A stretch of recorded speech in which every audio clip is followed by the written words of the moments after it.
Hello, everyone. Welcome back to the Anime Club. Yeah, okay, so, Zeki's fuck up.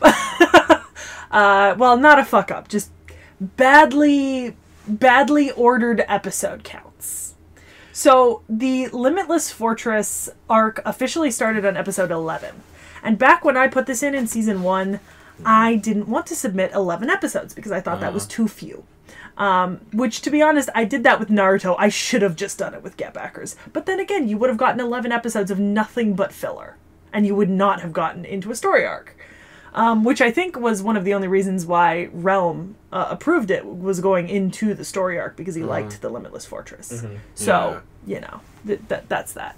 But, so, officially, the story arc that made up the bulk of the middle of this submission was the Breach the Limitless Fortress arc, which goes from episode 11 to episode 25, which is the end of the season.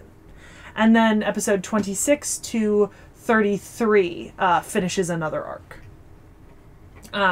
So I want to know what you guys felt about the Limitless Fortress arc, because this is the sort of like lore and world building that made me really love this show. Like, the Limitless Fortress is my favorite part of it, and I realize now, upon doing a lot of further research, that it has been changed a little bit for the anime, and obviously you don't have all the knowledge that I do, and I did have to explain some things to you because it's been a really long time since we watched it, which I'm grateful that I was able to just kind of pick up a few little extra bits that they did mention, but we might have forgotten because they were so small.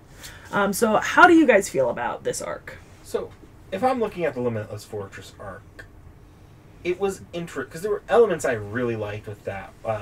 Like, I thought Genji, for a few seconds, was a bit more tolerable of a character. When he was all... when he was all Lightning Emperor mode, but the way that he interacts with all of his former subordinates, you get a little bit more out of that, characterization-wise. The care and affection that he has for them, yet the complete belief that he thinks that they'll be fine without him, even though they don't think so. And there are elements like, at the very end, there's a little girl that tries to run out to follow after Genji, but realizes she can't. It's like, oh, that's kind of fucking intriguing. That some of this is what's just that girl? I thought that was guy. Girl. Oh, okay. That some of this is like pretty much just VR, basically, in there. Yeah. So that was intriguing. I think my problem was, it was so damn it was kind of hard to know what was going on in a lot of moments. Maybe that was because we started mid-arc, but also there were just a lot of plot elements that were introduced while we were watching it that didn't make a whole lot of sense to me. And then there was one moment that we all, like, lost our shit at for how contrived it kind of was. I think, and correct me if I'm wrong, but my opinion on the way that they lore dumped in this arc, and I think the biggest issue when watching it, is the fact that there are so many fights breaking it up, that it's hard to keep track sometimes of the lore that's going on, while also keeping track of all of the fights that are happening between the different groups, because they split up. Yeah, I kind of feel like they should have gone a bit more of a quality over quantity as far as how that arc was structured, whereas it felt like every moment a fight, and they were dropping exposition between there, in the middle of a fight or something. It's like, well, I can kind of piece together things. Like, I could piece together the VR-ness of this all, that maybe rolling that dice wasn't actually straight luck. But at the same time, it's like other elements where I'm like, part of this only makes sense because Seki was there to maybe provide a tiny bit of commentary to that. Otherwise, it would have been like, well, shit, that dice just went 1, 2, 3, 4, 5, 6. And then you didn't actually get a commentary on the likeliness of that happening until midway through the next episode from one of the characters, and it was said offhandedly. Yeah. Yeah, not even like a main character saying it. It was like a sub character. Just the odds of this happening are astronomical. There's no way. And so, like, if I'm only going off the anime here, what I'm seeing is the anime saying, well, they were just that lucky or unlucky, and I'm like, bullshit. Absolute bullshit. In context, the scene that we're talking about is there are 6 doors and 6 groups, and they roll a dice, and they roll in order 1 to 6. So, like, first guy rolls 1, second guy rolls 2, third guy rolls, guess what? 3. And there happens to be 6 people there and 6 doors. Yeah. And, all of them end up going through different doors, and just no one technically decides, let's just 7. go together. I mean, technically there's 7 with Heaven, but Heaven is a non-combatant, so she wouldn't go through any of the doors. It's like that. Everything had to line up there. Yeah. How did y'all feel about how did y'all feel about the not surprising twist that Jackal was technically the traitor, but also, like, still on their side, kind of? In a weird way? It was interesting. I don't know if the arc really had enough time to play with that after that was revealed. Yeah, because he does that, and then he doesn't really have much to do until he fights, except for the fight with Genji. Yeah, I feel like they didn't do enough with the fact that he was turned traitor, right? Mm-hmm. But then I did like the kind of at the end where it was just like, well, pay me for what I've done for you, and then I can go and complete my other job, which is fighting against you. It was very... it was an interesting heel turn for him, but I just don't feel like there wasn't a lot left for him to do once he did do that heel turn. Yeah. So it's like, well, that's a nifty characterization moment, but... I think it happened too late in the arc. I think it should have happened a little earlier. Like, he should have delivered the box a little earlier, and then swapped back and fought with them for a few more battles. That would have made more sense. Although I did like how pissed off they were at the end to not get a fucking reward. Yeah. That was great. Mm-hmm. Especially him. He was just like, I'm fucking done. Well, I can appreciate protagonists that are completely incapable of making money. Yeah, which is what they are. How'd you feel, Warren? Yeah, I liked it right there. Frickin' hell, metal arm guy was annoying son of a fucking bitch. Oh yeah, the gay man. As we gay? Joke. No, but Nick Nack made the joke several times that was a yaoi protagonist. I forgot about that guy. Because I kept making the joke of, like... Because he was, like, constantly obsessing over Bond. And I'm just like, man, my dude, you're not... This isn't a sense of revenge. You fucking want... You want to fuck him. Yeah. Yeah, it was really, really fucked up. But yeah, we did get, I don't know, I think the way that they laid out the lore was a little weird in context to the fights. But I did like a lot of the fights, and I liked a lot of the characters we met, not all of them. Yeah. I did especially like the people we met from Babylon City, because we did officially meet 2 characters from Babylon City. And then the Makubeks and stuff like that. Yeah. I thought, as a villain, Makubeks never quite did it for me. Yeah, well, I think part of that is because he's not supposed to be a villain.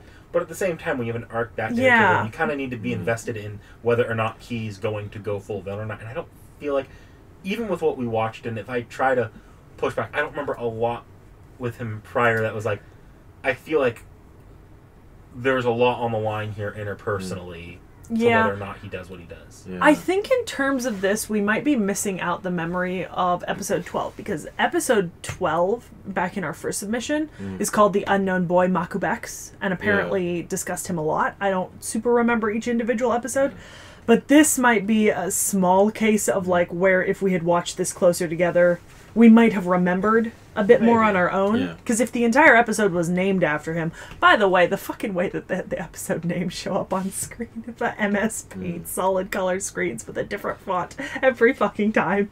So bad. It was so bad. It did actually leave like a lot of questions open in this arc, which I don't think we're ever going to get answered. Well, I liked that we left... stuff open, because we are going to get another arc about Babylon City. I think it's the second arc in the second season. It's going to be heavily focused on the Limitless Fortress again, which I'm perfectly happy about. You know what I mean? Like it's like the last like 7 or 8 episodes of my next submission. The end of the series will be another arc focused on the Limitless Fortress. And from what I've read online, I actually have not finished the second season myself, but from what I've read online, even though it deviates from the manga, they do still like come to a somewhat satisfying ending that was left open for future seasons, but also finished enough to be acceptable, which I'm perfectly fine with. Just a question: is Makubeks an actual fucking human? I can't tell you that. Okay, we're going to get it. You're suspecting that little, like, the VR fake people thing, but they think they're real. Yeah, I think he's the VR computer. We'll see. Yeah, I can't. I cannot, because regardless of whether it's the anime or the manga, that is an integral part of the final story arc. And both have a different version of what's happening. And one he's real, and the other one he's not. No, and the other one, freaking hell. He is the VR computer, but he made a clone of himself into an actual human body. I've seen works that do that. I can see that happening. Oh, yeah.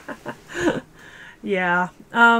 We got a lot more about Genji's backstory and the Volts and the Four Kings, which is really interesting. The fact that I think what I really got out of a lot of the stuff about Genji is that he basically has this entire secondary persona meant to, like, take over when needed and do what needs to be done. But it's also something that eats away at him, you know?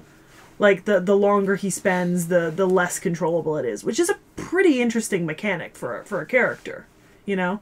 I mean, he's essentially DID, dissociative identity disorder. Probably from PTSD. Get no clue. Yeah, and the fact that Bon knows about this, you know, and kind of tries to help him with it. Yeah. Also, just the way that the Volts kind of evolved after the dissolution of the original group is interesting, and I guess I think what's interesting is maybe the sheer helplessness and desperation that the people who stayed felt, and like what they communicated about how they really felt that like Genji abandoned them in sort of every way, you know? Whereas he didn't see it like that. Like, he thought they were perfectly capable of surviving, but then you look at the girl who couldn't leave the tower at the end, and you wonder, well, maybe there's something more going on here that they were desperate for, you know? I like that. I'm a big fan.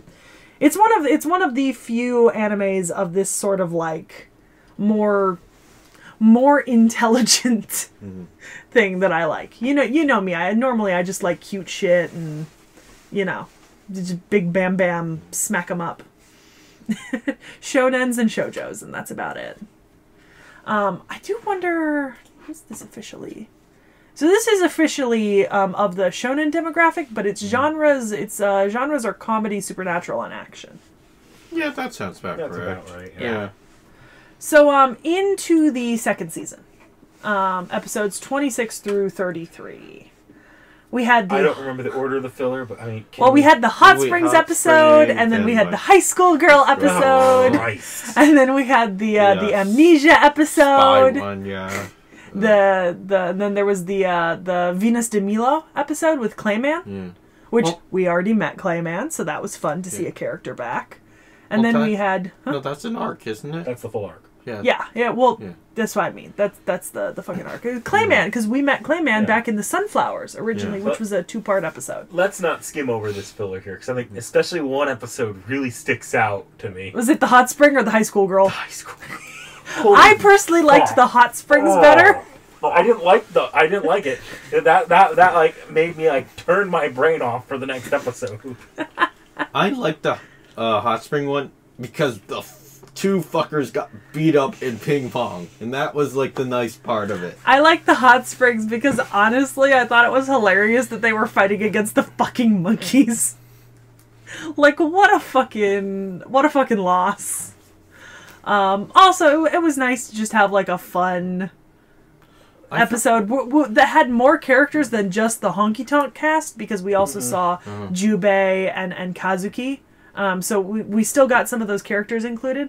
I will say I was reading some reviews online in preparation for this, and a lot of people said that one of the strengths of the second season was the fact that they didn't just ditch all of the extra cast they developed by the end of season 1 and continued to incorporate them in different ways in the story. Kind of nice, yeah. But then one of the major criticisms was that they spent too much time focusing episodes on minor and outside characters and not enough on major story arcs and events. So it's a push and a pull there on what people liked and what people didn't. Because the first 2 episodes felt very much like, hey, look, here's some other characters that you met last time where we're going to have them featured again in more filler episodes. Because we got Kazuki and Jubei in the first episode, and then Shido and Kazuki and Himiko in the second episode. Yeah, Can I just say that high school girl hits Lambo tier for me in terms of how much I hate her? Well, it's a good thing it was a one-off filler, Yeah. not like Lambo. Yeah, no, that is a good difference right there. Yeah. Man, I actually thought I would like. She went into the episode really strong too, like actively calling out legitimate things that like Bonnie and me were like, "What are you doing? Those glasses look dumb. You guys are get a real job." Speaking of, I want to say we were watching this fucking show and we got to the first fight with fucking Bon using the Jagon, and like as he ends it, I like on time with him. I'm like, just a minute, and Nick Nack cringed. Like this man was just like, oh god, because it's such a cliche line, and he says it every time he uses it. It's almost like he has to use it, but it's so funny every time. Just a minute. Did you have a nice dream?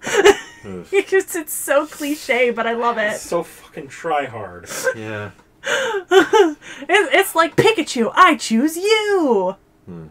It's the I choose you Ash thing. Wait, do the Juggernaut work on like monkeys and animals and stuff like that? I think they can only capture one person at a time, is the problem. Oh. And then there's a limited time and a limited amount of times you can use them. Wait, they only work for a minute. How did like Akamane and like the lightning like Gin's like fight do? Yeah. So it only captures the one person and makes them believe it. So they only... There was a few weird Who got moments with captured? that, though. It's like the Aztec temple part, like, was it affecting just Himiko? Was it affecting Himiko and the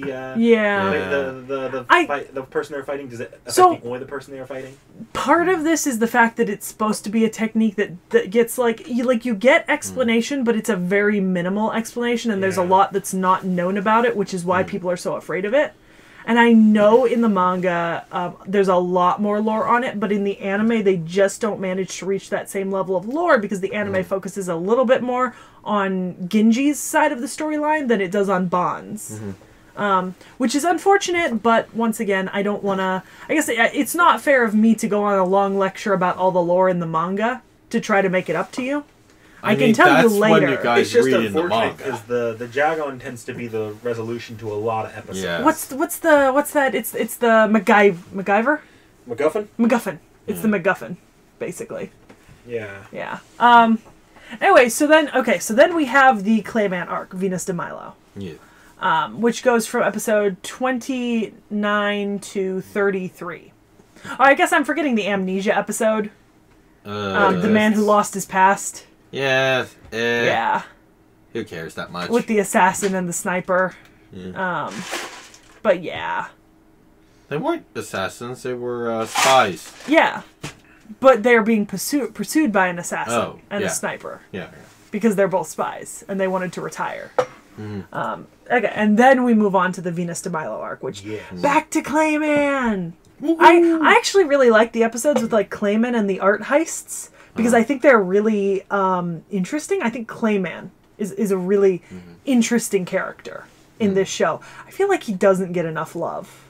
She doesn't get enough love for how much I enjoy her character and her kind of morals and ideals. I don't know. She's very Robin Hood at times. You know what I mean? I forgot. I know she was in the first section of episode. She was in everything about her. Okay, so she did the Van Gogh Sunflowers episodes. There was I think it was a 2-part episode. Let me check.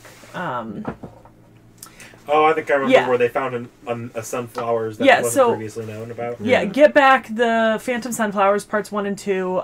Museum curator asks them to get a 13th sunflower painting. And then they're questioning whether it's fake or not. And then Clayman shows up and she's like, every single one of these things in my gallery is painted after the death. But it's painted channeling those people, and it doesn't really matter if they're real or not, so long as you get the same sensation of like joy and appreciation and like whatever you get out of looking at the paintings by looking at them and so on. Yeah. Which just makes Clayman a really interesting character, I think, because she has a very, very metaphysical look at kind of art in general and the value of it. And I think in some ways I agree with her. I don't particularly agree with the concept of like valuing a painting at like $50 billion or something. where it's really only worth the joy you're getting out of it. You know? I mean, that's just art right there anyway. Yeah, art's a weird concept for me. I'm not a huge person when it comes to like art galleries and going to see art for the sake of art. But I understand. I'm not a painting person, but at the same time, looking at it as someone who like tries to dabble in amateur writing, I'm like, well, if I try to view it as there's an artistic intent here, you're not getting that in reproductions because it's just. Yeah. You might not be getting some of the intricacies or. But she's also, but Clayman's also not making reproductions ever. Mm-hmm. Like her galleries aren't reproductions of famous paintings. Remember, she does that thing where she basically like takes on the spirit into her own body of these famous painters to create new masterpieces in their kind of style and emotional sort of meaning. But either way, I just think that she's an interesting character, and I liked seeing her again for another arc. And this one was about the Venus de Milo. The main villain of this was just Lex Luthor. Yeah. Like, they looked at Lex Luthor and said, let's take his design and general personality and make him the villain of this arc. Yeah. Because the dude's just like, I'm going to start this auction and use the money to rule the world. Somebody get Superman in here. Someone call Henry Cavill. Yeah. It's absolutely fucking ridiculous. And it's like on a deserted island with a bunch of rich investors and random people and bodyguards and just fucking...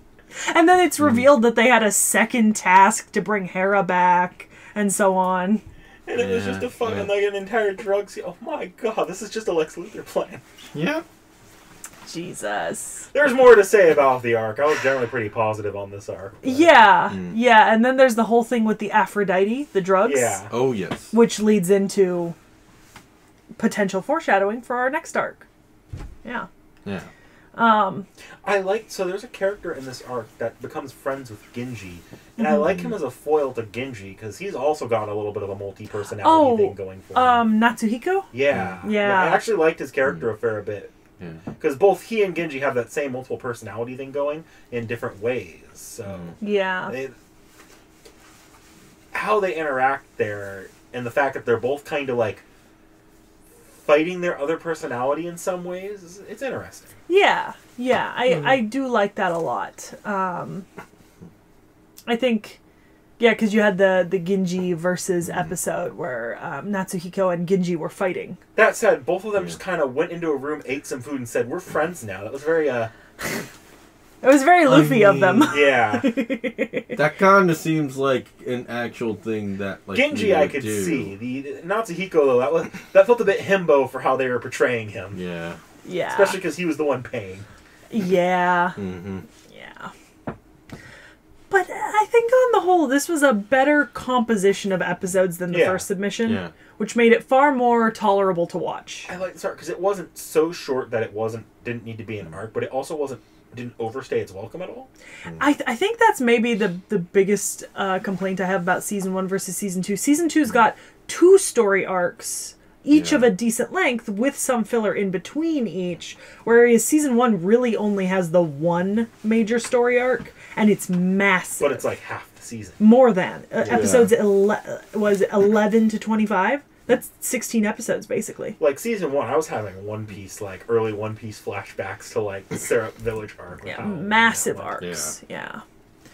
So, in terms of characters, how do we feel? I think I liked that we got more on Genji.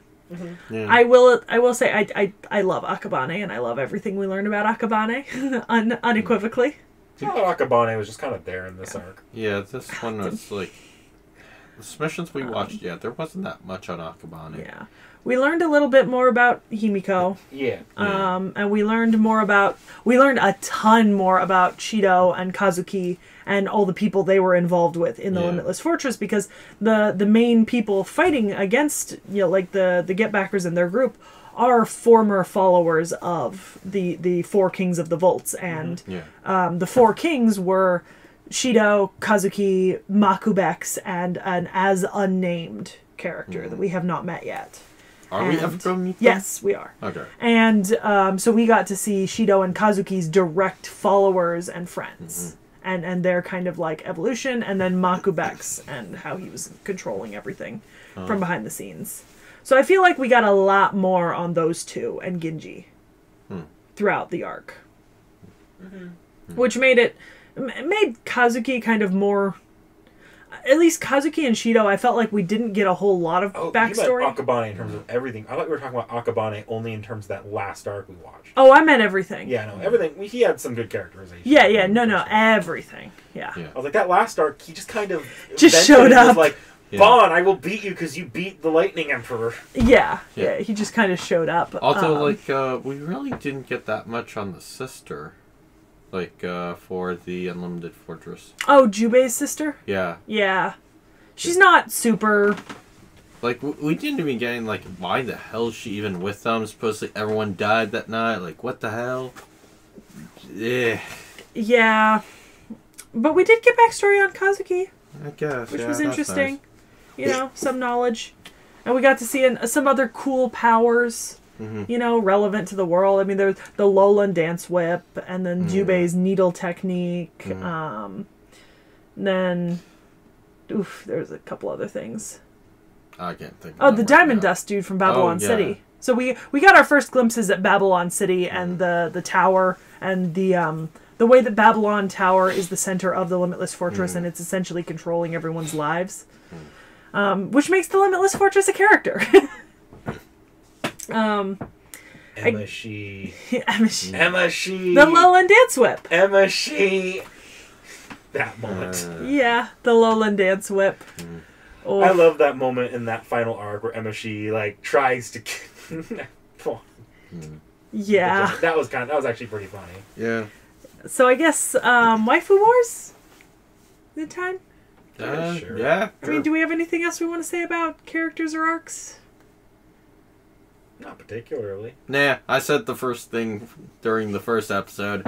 Okay, so Waifu Wars. Waifu Wars. Waifu Wars. Knick-knack. Why you always gotta start with me? Because your name is clicky in my mouth. It's 2 syllables and it's clicky. It's got N's and K's in it. Oh, man, I don't know. Vorn, do you have a waifu? What's that waitress's name from Hockey Talk? Oh, again? Natsumi. Yeah, Natsumi. Natsumi. Okay. Yeah. She handed them their asses. Yeah. Natsumi's great.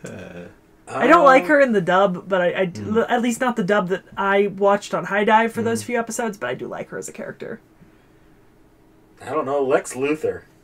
I don't even remember his name in this show. Or is it Ryu? I think his name's Ryu. Yeah, it's Ryu. For me, it's Akabane. Unequivocally Akabane. I love that man. Cool, but there's not really much. I love that man with a burning passion, and I've read so much fan fiction about him. Yeah, but that's your fanfic. That's true. It still doesn't matter. I love him. He's my waifu. Evil Jekyll man. Yeah. So, we'll be back with Free Talk. Yeah. See you next time. Like, comment, subscribe. Try harder!